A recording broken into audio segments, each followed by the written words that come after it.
أعوذ بالله السميع العليم من الشيطان الرجيم بسم الله الرحمن الرحيم السلام عليكم ورحمة الله وبركاته الحمد لله صلاة وسلاما على سيدنا رسول الله وعلى آله وأصحابه ومواله قال رب اشرح لي صدري ويسر لي أمري واحلل عقدة من لساني يفقهوا قولي اللهم افتح بيننا وبين قومنا بالحق وأنت خير الفاتحين اللهم فقهنا في الدين وعلمنا التأويل اللهم ذكرنا ما نسينا وعلمنا ما جهلنا اللهم انفعنا بما علمتنا وعلمنا ما ينفعنا آمين آمين يا رب العالمين. Tuan-tuan rahmati Allah Subhanahu wa taala, marilah kita sekali lagi memanjatkan dan seterusnya sentiasa memanjatkan kesyukuran kepada Allah Subhanahu wa taala, kerana Allah Subhanahu wa taala masih memberikan hidayah kepada kita, kekuatan kepada kita, kemampuan kepada kita untuk kita sentiasa mengamalkan dan juga melaksanakan perintah-perintah Allah Subhanahu wa taala. Dipilih oleh Allah Subhanahu wa taala untuk berada dalam majlis yang mulia ini yang disebutkan ataupun disifatkan oleh Rasulullah sallallahu alaihi wasallam sebagai taman-taman syurga. Nabi berpesan kepada pada sahabatnya, kalau kamu berjumpa dengan taman-taman syurga, maka duduklah di dalamnya. Para sahabat pun bertanya, apakah dia taman-taman syurga ya Rasulullah sallallahu alaihi wasallam? Maka Nabi pun menjawab, taman-taman syurga yang dimasukkan itu adalah halaqah-halaqah ilmu, yang disebutkan di dalamnya nama-nama Allah Subhanahu wa taala, disebutkan dalamnya hadis-hadis Rasulullah sallallahu alaihi wasallam. Jadi bukan hanya sampai kat raudhah baru sampai kat syurga. Kita pun sudah berada di taman syurga insya-Allah. Kalau kita pergi umrah, sanggup beratur berjam-jam kan nak sampai raudhah kan, masuk raudhah. Punyalah kena mendaftar dulu apps apa, sekarang ni apps apa namanya, saya pun tak ingat dah kan, berubah-ubah sekejap itu sejak ini, dan orang berpusu-pusu, habisnya sembahyang terus berlari nak beratur sehingga sanggup menipu. Pergi umrah, habis umrah ziarah Nabi dalam Masjid Nabawi, menipu kan. Punyalah orang nak dapatkan kesempatan nak masuk raudhah kan, tak mengata tuan-tuan dan puan-puan lah kan. Jemaah saya sama lah juga kan. Yang ngajarnya mutawif, itu masalahnya. Tuan-tuan nak masuk ni gini kan. Jadi saya tak adalah bertujuan nak mengajar, tapi nak mengatakan betapa bila orang tahu nilainya itu, maka kita akan berpusu-pusu, kita akan berusaha bersungguh-sungguh kan? Sehingga kan caranya itu macam cara yang bukan macam lah, memang tak betul kan. Kita sebut macam tu sebab kita nak menghalalkan benda yang tak halal kan? Macam boleh, padahal kita tahu dah tak boleh, tapi macam boleh sebab nak buat ibadat kan. Jadi kita buatlah rakaman apa semua tu kan. Yang ada rezeki tu ada rezeki lah. Alhamdulillah lah, Allah tak lorongkan saya untuk buat benda yang sama, walaupun saya dah buat rakaman tu kan. Entah macam mana, dapatlah 2 kali juga masuk. Patutnya sekali kan, dapat 2 kali. Kali pertama tu entah macam mana saya dapat email dalam Google. Kena bersegera. Pergilah, alhamdulillah dapat. Kali yang kedua tu betul ikut temu janji dalam apps kan. Tapi sedangkan yang paling mudah tu, yang kita berada dalam masjid, seumpama majlis ini tu, orang tak berlumba-lumba kan, sebab orang tak mempersiapkan dirinya untuk berada di dalam taman-taman, antara taman-taman syurga Allah Subhanahu wa taala. Itu satu kerugian. Dan alhamdulillah Allah melorongkan niat kepada kita, kemudahan kepada kita, kelapangan kepada kita untuk kita berada dalam antara taman-taman yang dijanjikan oleh Allah Subhanahu wa taala dengan ganjaran, dengan keampunan, sebagaimana yang pada hari ataupun pada malam ini. Terima kasih juga kepada saudara Azman kita kerana meminjamkan kitab. Kitab saya dah hilang, dah ke mana dah perginya. Tapi sayang juga kitab tu pula kitab Jawi, antara versi awal. Kitab syarah Matan Al-Arba'in oleh Dr. Mustafa Abdul Rahman. Ada lagu kat mana-mana tu. Habis dah geledah tadi kat rumah tadi, atas, bawah, kiri, kanan. Cuma tak ada peti besi kat bawah aja, kat bawah tanah aja. Kalau tidak itu pun juga dibongkar ni, tak jumpa. Tak tahu kalau tertinggal kat surau ke kan. Tapi apa pun nampaknya kena beli kitab baru lah. Tapi dah biasa baca kitab Jawi ni, kitab Rumi ni tak feel lah pula. Tak macam baca kitab kan, macam baca buku biasa kan. Tapi apa pun terima kasih lah. Sama je Rumi ke Jawi ke, benda yang sama. Ilmu Allah Subhanahu wa ta'ala. Kita masih berhenti pada hadis yang ke-10, awal perbincangan hadis yang ke-10. Mana hadis ini sebenarnya kalau kita teliti terdapat beberapa bahagian ataupun beberapa perkara yang dibincangkan. Ada baiknya kalau kita ulang sedikit untuk kita mengimbau balik apakah yang diriwayatkan oleh Imam Muslim, yang dinukilkan oleh Imam Nawawi dalam hadis yang ke-10 ini yang dipilihnya. An Abi Hurairah radhiyallahu anhu qala Rasulullah sallallahu alaihi wasallam, Inna Allah ta'ala tayyibun la yaqbalu illa tayyiban. Sesungguhnya Allah Subhanahu wa ta'ala itu maha baik.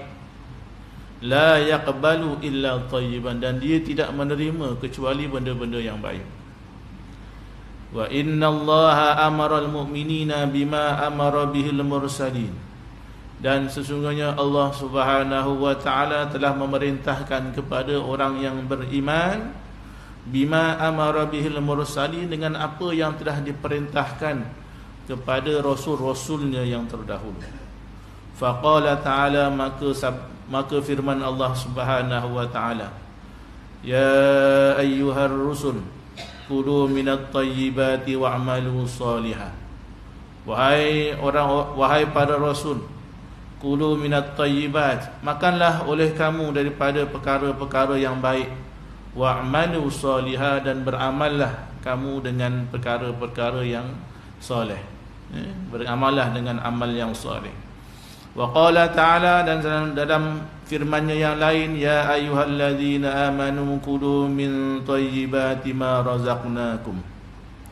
Allah Subhanahu wa ta'ala berfirman, wahai orang-orang yang beriman, kulu min tayyibat, makanlah oleh kamu daripada perkara-perkara yang baik, ma razaqnakum, apa yang telah aku rezekikan kepada kamu. Jadi sama. Tadi Nabi menukilkan firman Allah kepada para rasul, dan kemudian yang kedua Nabi menukilkan juga firman Allah kepada orang-orang yang beriman. Benda yang sama juga. Summa dzakara ar-rajul yutilus safar. Kemudian Rasulullah sallallahu alaihi wasallam menyebutkan tentang keadaan seorang lelaki yutilus safar, yang telah berada di dalam satu perjalanan yang jauh. Ash'atha aghbara yamuddu ilaihi ila sama, yang kusut rambutnya, lagi berdebu mukanya.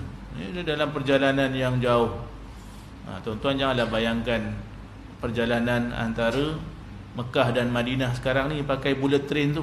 Tak sama. Tak kena debu, tak kena apa. Ni zaman dahulu. Zaman dahulu, zaman Rasulullah sallallahu alaihi wasallam, kalau perjalanan yang jauh tu maka akan menyebabkan kusut masai rambut, dan juga berdebu muka dan sebagainya.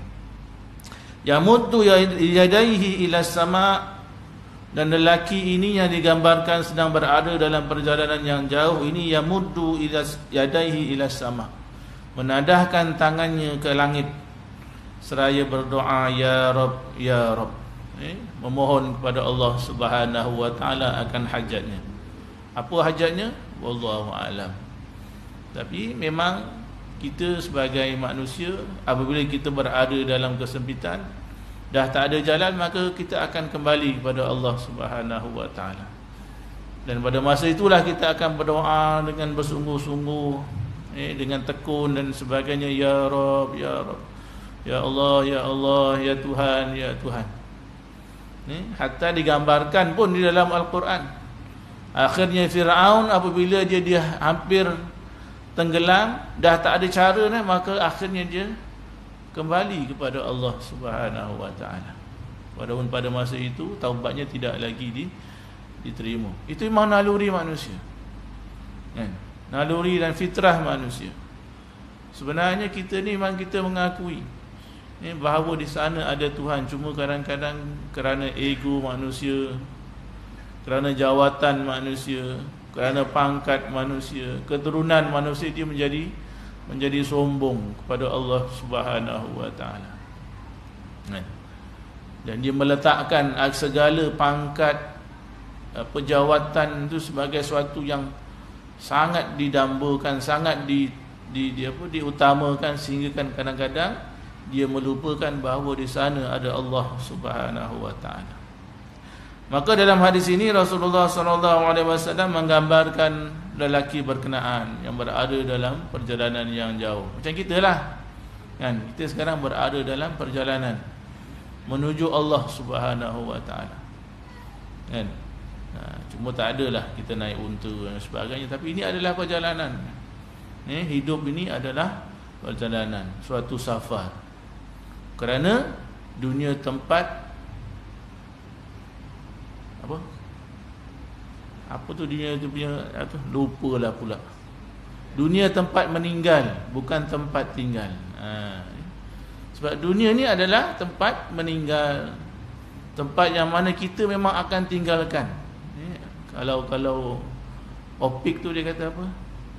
Mati itu pasti, hidup insya-Allah. Opik ke apa? Hermantino. Tahulah, Hermantino ke Hermantini kan. Tapi mati itu pasti, hidup insya-Allah. Itu yang betulnya. Kita tak boleh kata kita akan hidup besok, tapi mati itu insya-Allah besok. Kan? Mati itu pasti akan datang. Hidup kita tak tahu. Jadi ada pujangga yang mengatakan bahawa hidup ni suatu perjalanan.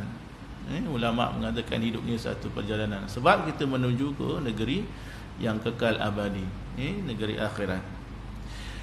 Lalu lelaki ini pun digambarkan oleh Rasulullah SAW sedang berdoa kepada Tuhannya, ya Rabb, ya Rabb dan sebagainya. Wa mat'amuhu haramun wa mashrabuhu haramun wa malbasuhu haram wa ghudhiya bil haram fa anna yustajabu lah. Sedangkan pada masa yang sama lelaki ini makanannya adalah makanan haram, minumannya juga adalah minuman yang haram, pakaiannya juga adalah pakaian yang haram, dan wa ghudhiya bil haram, dan dia dihidangkan, disuapkan dengan benda-benda yang haram. Fa anna yustajabulah, maka macam manalah Allah akan menerima doanya, walaupun dia berdoa dengan cara yang bersungguh-sungguh, nandah tangan dan sebagainya. Kerana di awal hadis ini tadi Rasulullah kata innallaha thayyibun, innallaha thayyibun, Allah itu maha baik, la yaqbalu illa thayyiban, dan Allah tidak menerima kecuali benda yang baik. Nanti kita kupas, tengok apakah kupasan Dr. Mustafa Abdul Rahman. Perkara makan yang baik dan doa. Pada hadis tersebut Rasulullah menjelaskan bahawa Allah itu maha baik dan tidak ia menerima melainkan yang baik. Arti yang baik yang dimasukkan di sini ialah yang suci dan bersih dari segala keburukan pada amal dan harta benda. Kerana agama itu datang, ajaran Allah itu datang melalui Rasulnya SAW untuk mengajar kita, mengajar manusia yang mana hakikat yang baik dan mana yang hakikat yang buruk, yang halal dan yang haram. Sebab manusia tak tahu. Hakikat manusia, dia tidak boleh nak membezakan secara betul, secara hak, yang mana yang baik dan yang mana yang buruk. Kerana ada apa? Kerana ada apa tadi tu, kepentingan-kepentingan, kan? Kerana ada kepentingan-kepentingan, walaupun kepentingannya untuk beribadah. Macam tadi dah nak masuk Raudhah tu kan. Oh, niat apa aku ni nak masuk Raudhah ni, nak berdoa ni, nak dapat rezeki, nak dapat isteri, kan? Nak sembuh penyakit dan sebagainya. Dah kumpul duit 2-3 tahun ni nak pergi umrah. Jadi niat tu memang tulus nak berdoa dan di dalam Raudhah. Ini dengan cara yang tak sepatutnya. Jadi kerana kepentingan itu kadang-kadang itu yang disebutkan tadi macam boleh. Kan? Kita macam boleh, memacam bolehkan benda yang sepatutnya tidak boleh. Sedangkan Islam datang, Rasul datang untuk membersihkan segala amalan, segala perkara, hatta yang bersangkutan dan bersangkut paut dengan harta benda, untuk segalanya bersih dibawa di hadapan Allah Subhanahu wa taala. Suci, pendapatan kita suci, kan? Dah suci, disucikan lagi dengan zakat, contohnya. Itu semua untuk apa? Supaya nak memastikan bahawa harta yang kita peroleh itu adalah betul-betul harta kita yang dapat kita gunakan untuk berhadapan dengan Allah Subhanahu wa taala. Dan ini bererti bahawa Allah yang baik tidak akan menerima dari seorang amalnya yang dicampuri riak dan bangga. Kita berbangga dengan amal yang banyak, dengan segala kehebatan beribadah pada Allah Subhanahu wa taala. Lalu kita hantarlah pada setiap pagi, jom bangun tahajud 4. Bagus. Hantar kat grup, ikhlas ustaz, nak ingatkan orang untuk bertahajud. Tak apalah, no comment lah kan. Ikhlas tak ikhlas ni, itu kerja Allah Subhanahu wa taala. Tapi soalnya kenapa post dalam grup, kan? Ada ustaz-ustaz kita juga yang menegur, kan? Orang sekarang ni pergi umrah, pergi apa tawaf tu, hai, I sedang tawaf. Update dalam status, you nak I doa apa? Lagi-lagi lah kalau yang tengah bertunang ke, ada kekasih hati, kan? Contoh itu fitnah lah tu. Ni masuk dalam Facebook ni, hai, kan, I sedang berceramah. Hati-hati. Bukan nak mengata siapa, mengata diri sendiri lah. Hati-hati, kan? Macam saya dah pengetua, kan? Bila saya bercakap depan anak-anak murid, depan perhimpunan, depan guru-guru, tu semua lubang-lubang lah. Lubang-lubang nak ke neraka, walaupun tujuan kita baik. Kalau kita tak kawal hati kita, tak kawal niat kita, nak tunjuk aku ni pengetua, aku hebat, buat macam aku, jadikan aku sebagai contoh. Itu benda yang yalah, yang orang nampak, oh hebat jadi pengetua, kawal sekolah, bergaduh dalam grup WhatsApp. Gaduh dengan mak bapak, tuan-tuan, dengan grup Telegram tu, jangan cerita lah. Sekejap left. Kenapa pengetua left? Pengetua merajuk. Lepas tu invite balik, pengetua masuklah balik dalam grup, kami nak bincang. Itu pun kena jaga juga tu. Ramai orang sayang kat aku. Contoh saya tak buat macam tu. Mudah-mudahan saya tak buat macam tu lah, kan? Kerana riak ataupun bangga ni benda yang sangat susah untuk kita bezakan. Ini dalam hadis yang lain, Rasulullah sallallahu alaihi wasallam pun bersabdakan, riak ni seumpama semut yang hitam berada di atas batu yang hitam di dalam kegelapan malam. Jadi dia sesuatu yang sangat, kita terdedah. hatta kita nak ke masjid, nak ke surau kan, itu pun semua terdedah kepada perbuatan riak dan bangga. Yang kerana riak dan bangga itu Allah Subhanahu wa taala tak menerima ibadah perbuatan yang kita lakukan. Apatah lagi sedekahnya dari harta yang haram. Apatah lagi apabila kita bersedekah dengan harta yang kita perolehi daripada sumber-sumber yang haram, yang tidak bersih, yang tidak lulus syariat, kan, yang tidak patuh syariat istilahnya sekarang ni.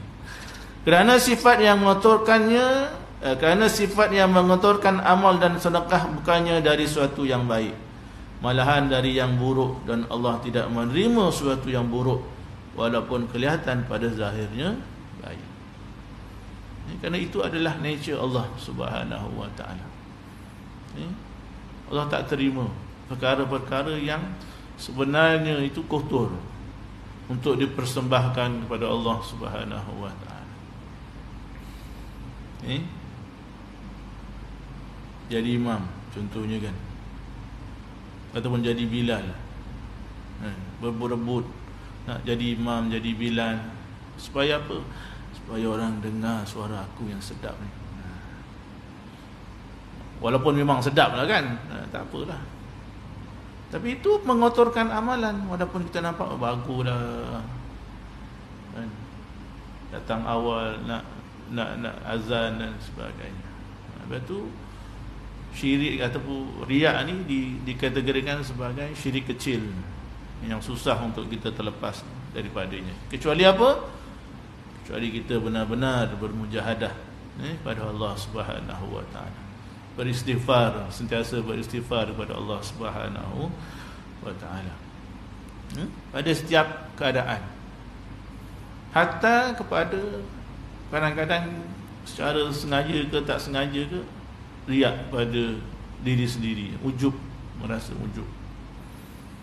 Baguslah aku hari ni, kalah apa tu Abang Nizam, aku dulu sampai, selalu dia yang sampai kan. Tengok basikal aku lagi power, basikal dia kecil. Contohlah, saya ada basikal besar tu kan, tapi tak naik, sakit buntut. Belum beli seat yang besar sikit kan. Okey. Jadi semua perkara terdedah daripada benda-benda yang mengotorkan, dan itu adalah kerja syaitan, kerja iblis laknatullah, yang telah bersumpah la aghwiyannahum ajma'in, kata iblis kan, aku akan sesatkan mereka semua. Iblis bersumpah depan Allah Subhanahu wa taala. Dan tipu daya helah iblis tu sangat halus. Mudah-mudahan kita terhindar daripada tipu daya iblis laknatullah. Amal seorang yang beriman mempunyai hubungan yang rapat sekali dengan makanan dan minumannya, kata Dr. Mustafa Abdul Rahman. Seorang yang beriman, maka amalnya akan berkait rapat dengan rezeki, iaitu makan dan minumnya. Kalau makan dan minumnya halal, insya-Allah amalnya juga akan lebih mudah untuk didorongkan melakukan perkara-perkara yang diterima oleh Allah Subhanahu wa taala. Iaitu makanannya dan minumannya hendaklah dari yang halal sahaja. Sekarang ni kan ada dah heboh dekat negara Timur Tengah ni kan, Budweiser zero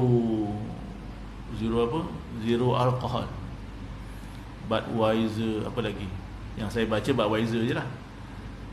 Apa tu, apa kelab Liverpool tu pakai baju apa tu, apa si tu apa, Cadbury pula, Carlsberg, Cadbury pula, kan, Carlsberg. Tak tahu dah ada ke tidak kat sana tu kan. Itu secara halus lah kan.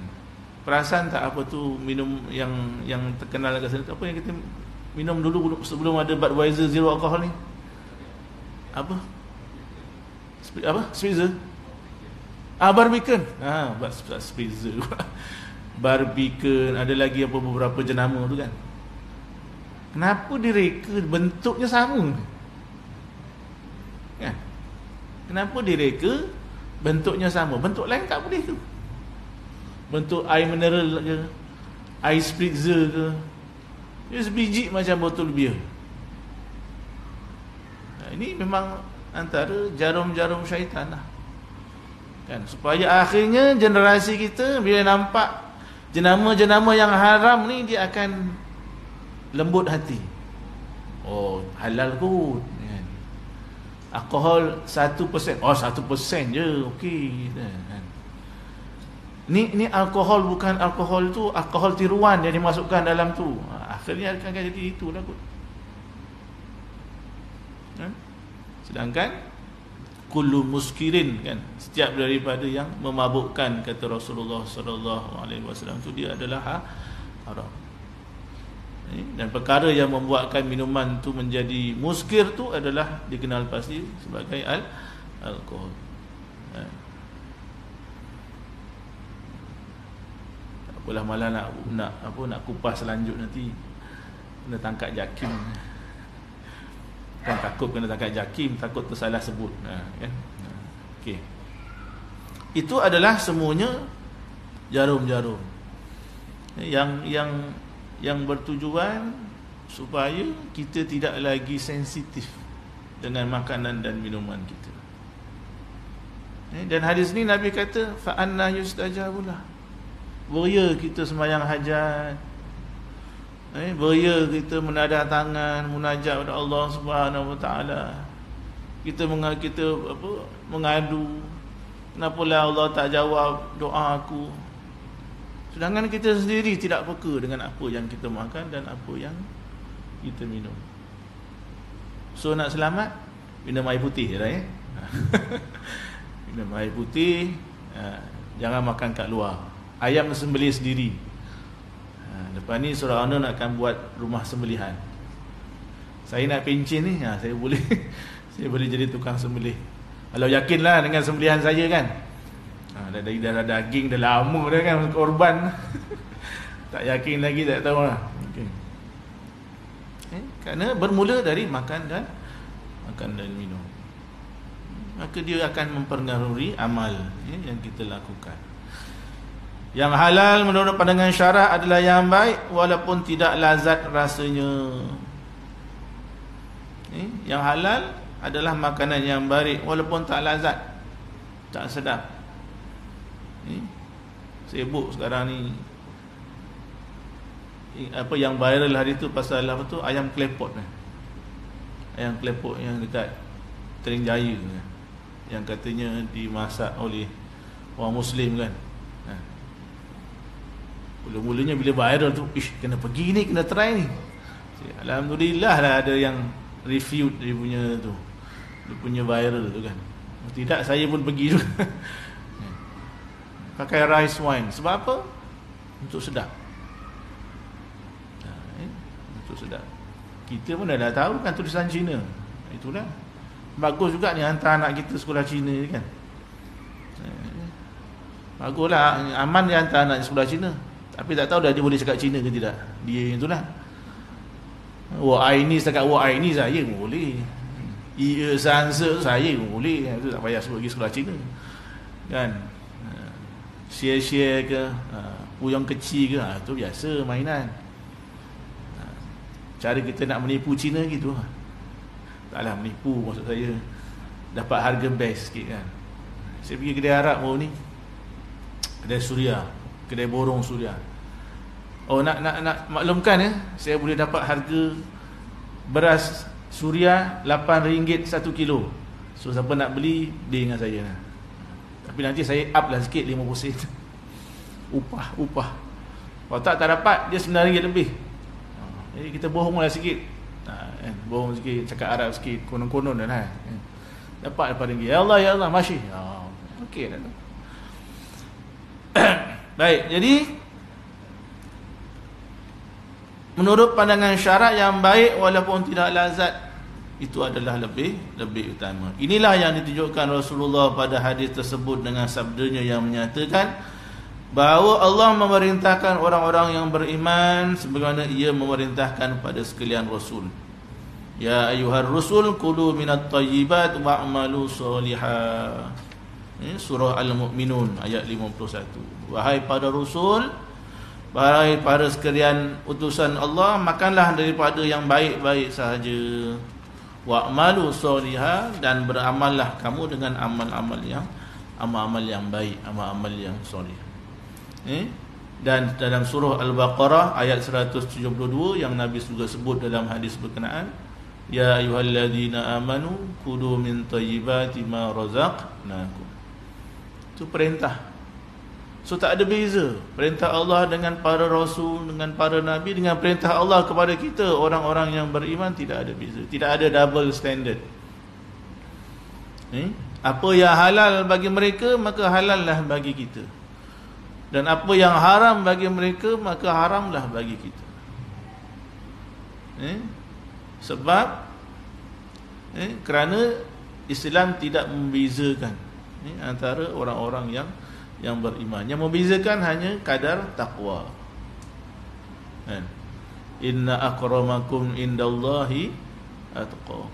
Yang lain syariat, perbuatan semua sama, amal semua sama.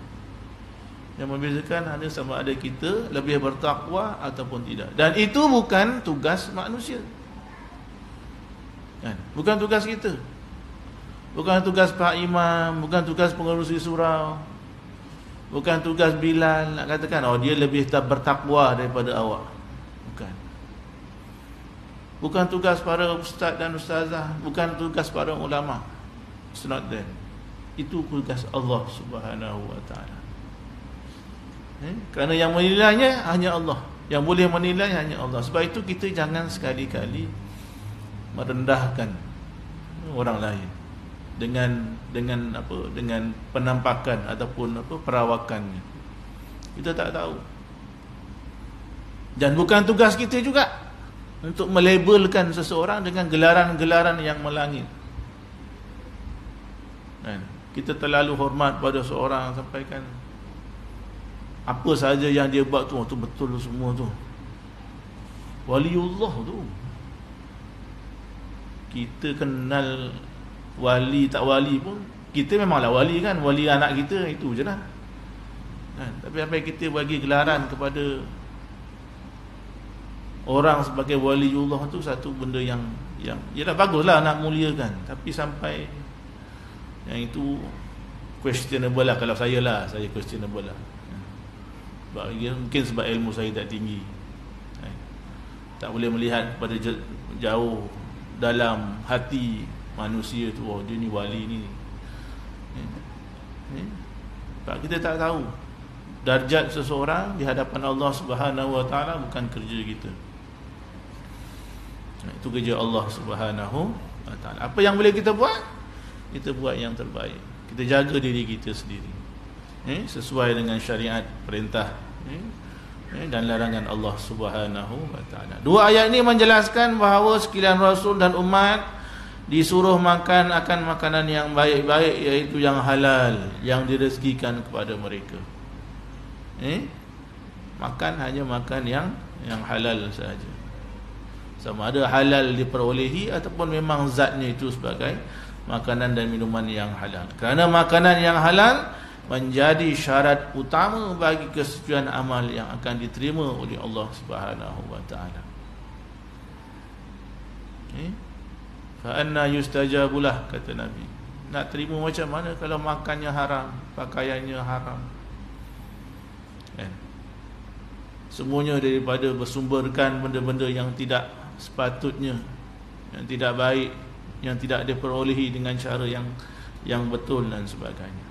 Orang yang beriman dikehendaki supaya amalnya bersih, dan dikehendaki juga supaya jiwa atau hatinya digerakkan oleh kekuatan darah yang bersih dari makanan yang haram, serta dihiasi badannya oleh pakaian yang bersih dari milik yang haram. Sekejap, lepas ni naik azan. Jadi ke nak bagi azan dulu? Bagi azan dululah. Ustaz-ustaz lain semua bagi azan dulu. Ustaz Nurul ni mentang-mentang lah surah An-Nur nama dia kan. Terlebih-lebih tu lah. Okay, azan dulu lah.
Baik tuan-tuan dan puan, insya-Allah kita sambung sikit lagi.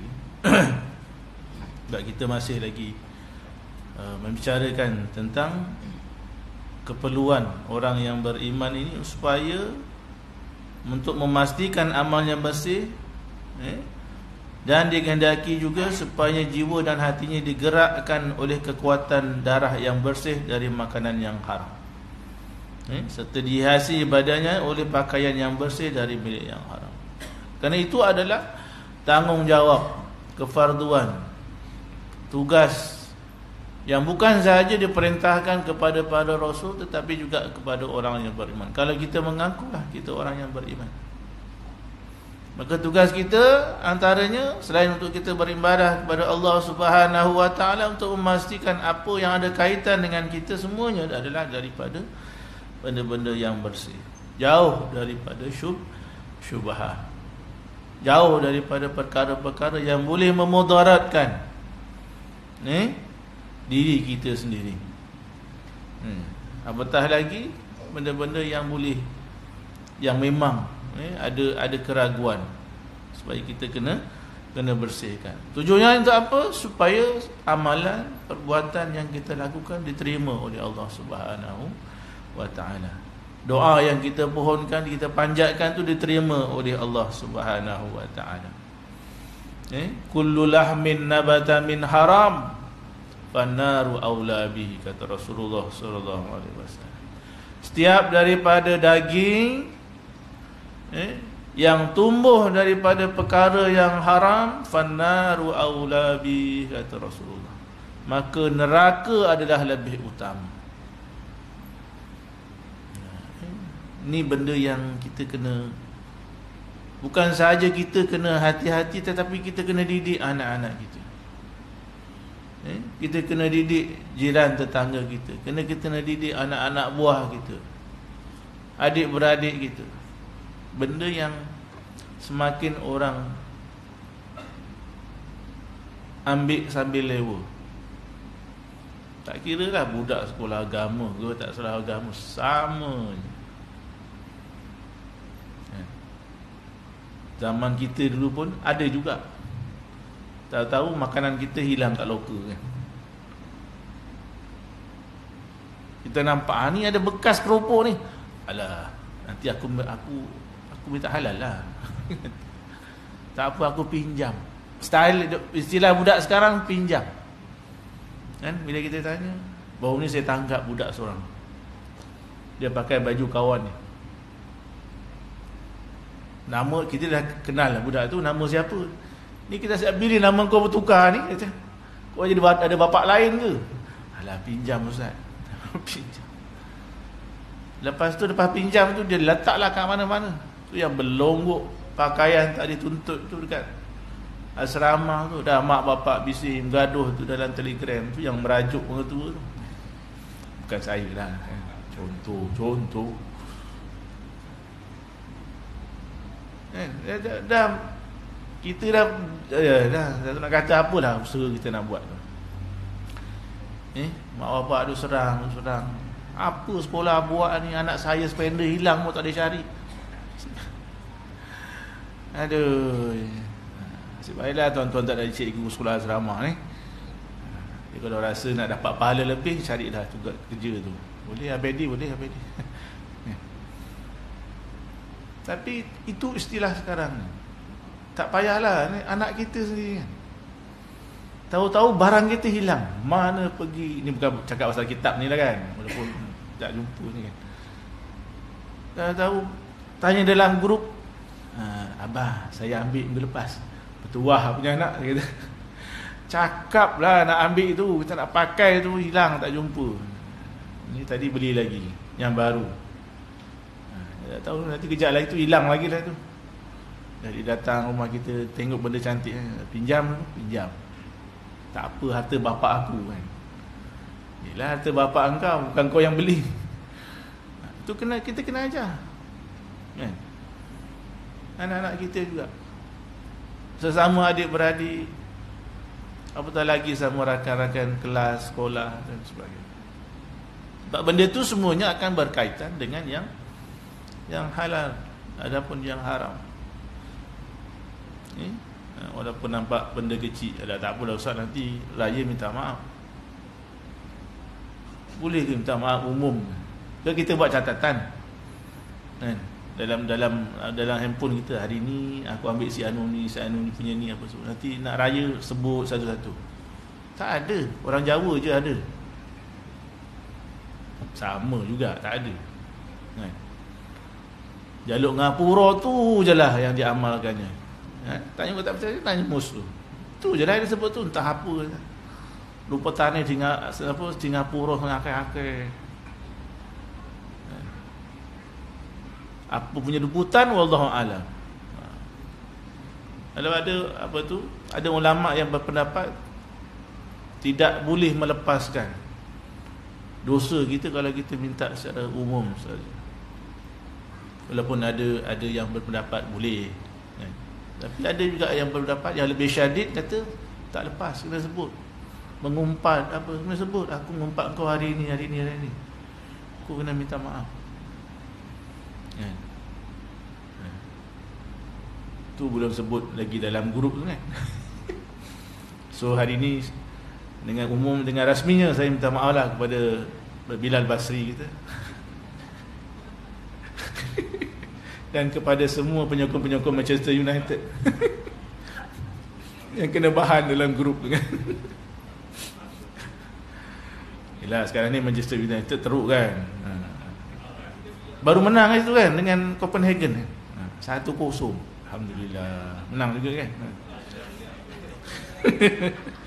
Tapi tak ada orang bahan pula hari ni. Saya tunggu-tunggu juga tak ada orang bahan ke Manchester United menang 1-0 ni. Apapun, itu contoh lah. Contoh. Yang kadang-kadang kita, yalah, kita terlepas pandang, sedangkan dia akan membawa kepada amalan kita. Apatah lagi jika ada kaitan dengan makan dan minum. Baru ni saya tertengok TikTok, pasal, kan ada pasal orang pergi kenduri tu, dia nak tapau makanan tu, kan, bawa bekas, ada beberapa biji bekas, jam baru pukul 11 pagi dia dah suruh tapau. Siap marah-marah lagi dengan orang yang tukang hidang. Dia dah ada bayar ni, saya nak ambil sikit, kata. Itu pun satu perkara yang kita kena tengok juga. Bila ada kenduri, kendara dan sebagainya, kita ambil bukan hak kita lagi. Sebab orang ramai lagi tak makan, kita dah start bungkus-bungkus bawa balik. Kecuali yang dah memang lebih, tak ada orang dah apa semua tu, yang tuan pengurusi kata kita, silakan untuk membungkus, bungkuslah. Ni belum membungkus lagi, orang tengah beratur dia dah start membungkus, kan. Itu pun satu perkara juga. Sebab makanan disediakan untuk orang yang hadir, bukan orang yang kat rumah. Kat rumah nak makan, kena datang. Contoh, saya tak kata seorang kita.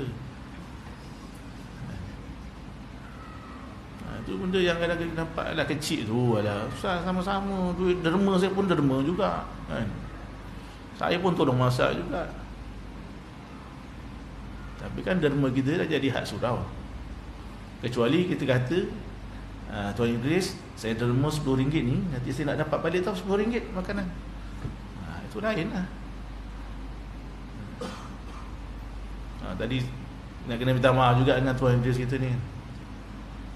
Sebab saya sebut nama saya, kan, jadi nama surau, kan. Saya pun tak tahu kenapa jadi surau Nur, Sebab Ustaz Nurul ke? Bukan, kan? Muskil lah saya. Banyak-banyak nama, macam surau Raudhah ke, surau Nur juga. Apapun itu yang kita kena pelihara, supaya segala amal-amal kita itu semuanya diterima oleh Allah Subhanahu wa ta'ala, walaupun benda yang itu nampak kecil. Sedangkan Nabi dah kata, kullu lahmin nabata min haram fanaru aula bi.